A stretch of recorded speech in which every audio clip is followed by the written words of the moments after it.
Alexandra Carter had once been the kind of girl who lit up every room she entered. The daughter of one of the city's most powerful CEOs, she had a future that gleamed brighter than the graduation caps tossed into the air that day.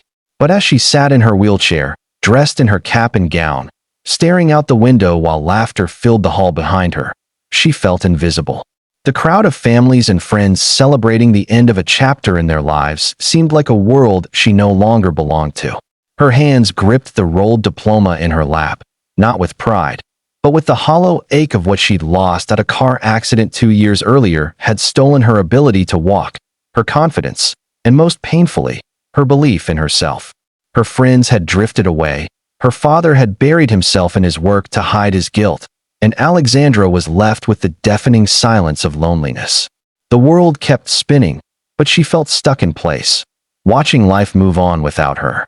If you believe in kindness, second chances, and the power of unexpected love, make sure to like, comment, share, and subscribe. Your support helps us bring more heart-touching stories to life. As applause roared for the last graduate, Alexandra forced a small smile.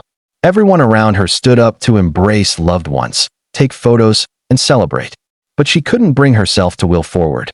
The sound of camera shutters and cheerful voices echoed like reminders of what she couldn't have anymore. She watched as one girl leaped into her father's arms, laughing through tears, while Alexandra's own father had sent only a brief congratulatory text. "Proud of you, sweetheart. Sorry, tied up in meetings." She tried to hold herself together. But then, when she thought no one was watching, her composure cracked. A single tear rolled down her cheek. That's when she noticed a small figure in the corner of her eye, a young boy, maybe 8 years old, standing a few steps away and staring at her curiously. He had tousled brown hair, bright eyes, and a graduation program clutched tightly in his small hands.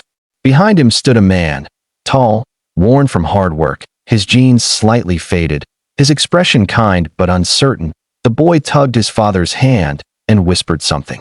The man hesitated, then nodded. Together, they walked toward her. Alexandra quickly wiped her tear and straightened up, embarrassed to be seen like that. But the little boy stopped right in front of her wheelchair and smiled shyly. "You look really happy," he said. She blinked, caught off guard. The boy's father gave an apologetic smile. "I'm sorry, but Alexandra managed a faint chuckle. "It's okay. What's your name?"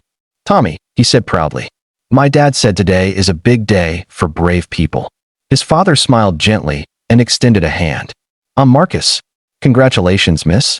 "Alexandra," she said softly, shaking his hand. "And thank you." In that small, fleeting moment, something shifted inside her. Marcus wasn't dressed like the rest of the polished guests. His hands were calloused, his clothes simple, but his eyes held warmth. Tommy beamed up at her, as if she were someone important, someone strong. No one had looked at her like that in years. They chatted for a few minutes. Light, simple things. Marcus congratulated her again and mentioned that his late wife used to dream of finishing college but never got the chance. Tommy proudly added that his dad worked in a factory but makes machines run like magic. When they finally walked away, Alexandra couldn't stop thinking about them. She didn't know why, but that brief exchange had left her heart a little lighter. Days passed. Life returned to its quiet, lonely rhythm, until she saw them again. It was at the local park. She was trying to force herself to wheel along the path, a routine her therapist had recommended. And there was Tommy, chasing a soccer ball, laughing uncontrollably while Marcus watched from a nearby bench. When Marcus noticed her, he waved and came over, surprised but happy to see her. They talked again, longer this time. He told her about the struggles of raising Tommy alone after losing his wife, about how he worked double shifts to make ends meet, but always made time to play soccer with his boy. Alexandra found herself sharing things she'd never told anyone. How the accident had taken more than her legs. It had taken her purpose. How she felt like a disappointment to her father, who couldn't even look her in the eyes without guilt. Marcus listened quietly, never interrupting, never judging. "You know," he finally said, "the hardest thing I ever learned was that strength doesn't always mean standing tall. Sometimes it's about sitting still and not giving up." Something about his words sank deep into her heart. Over the next few weeks, their paths kept crossing. Sometimes at the park, sometimes at the local cafe where Marcus grabbed coffee after work. Tommy would insist on showing her his new drawings or tricks, and Alexandra would laugh in a way she hadn't in years. It started with small conversations, but soon, they were sharing stories, laughter, and quiet moments that didn't need words. For Marcus, it was surprising how natural it felt. Alexandra, despite her pain, radiated something that pulled him in, a mixture of fragility and fierce resilience. For her, Marcus and Tommy became the light that pierced through her loneliness.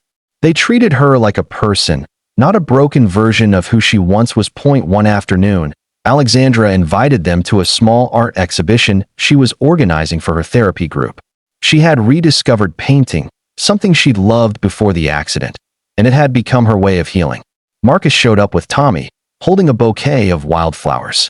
When Alexandra wheeled into the room to greet them, the pride in their eyes made her heart flutter. Yes, she guided them through her paintings, each one a window into her journey from pain to acceptance. Marcus stood quietly, his eyes lingering on a piece that showed a cracked mirror with flowers growing through it. "That's you," he said softly. "Broken, but still beautiful." She smiled, tears brimming in her eyes. "You always know what to say." What she didn't know was that Marcus had started to feel something deeper. He found himself thinking about her even when he wasn't with her, wondering how she was, wanting to protect her. And Alexandra, though afraid to admit it, felt her heart stirring with feelings she hadn't dared believe she could feel again. Then came the day her father found out. When she mentioned Marcus during dinner, her father's expression hardened. "A factory worker? Alexandra, you can't be serious. You have a future, a name to uphold." She tried to explain that Marcus had been there for her when no one else was, that he and Tommy had helped her rediscover herself. But her father only saw status, not sincerity. The argument ended with Alexandra in tears, wheeling out of the room, feeling the old loneliness flood back. She didn't see Marcus for a few days after that. But one evening, as she sat outside watching the sunset, she saw a familiar figure approach. It was him, carrying a small cardboard box. "I didn't want to lose touch," he said quietly. Inside the box were wildflowers, like the ones he'd brought to her art show, and a note written in Tommy's messy handwriting. "You're our hero, Miss Alexandra." Tears streamed down her face. "You and Tommy, you've given me more than you'll ever know." And in that moment, as the sun dipped below the horizon, Marcus knelt beside her and said, "You've given us hope too. You've shown Tommy what courage looks like." Months later, Alexandra opened a community art center for children with disabilities, with Marcus volunteering to help build it on weekends, and Tommy becoming the center's little helper. Her father, seeing the happiness in her eyes and the love between them, finally understood. One afternoon, he quietly shook Marcus's hand and said, "Thank you for bringing my daughter back to life." Their story wasn't built on grand gestures or perfect timing. It was built on kindness, compassion, and the courage to love beyond appearances.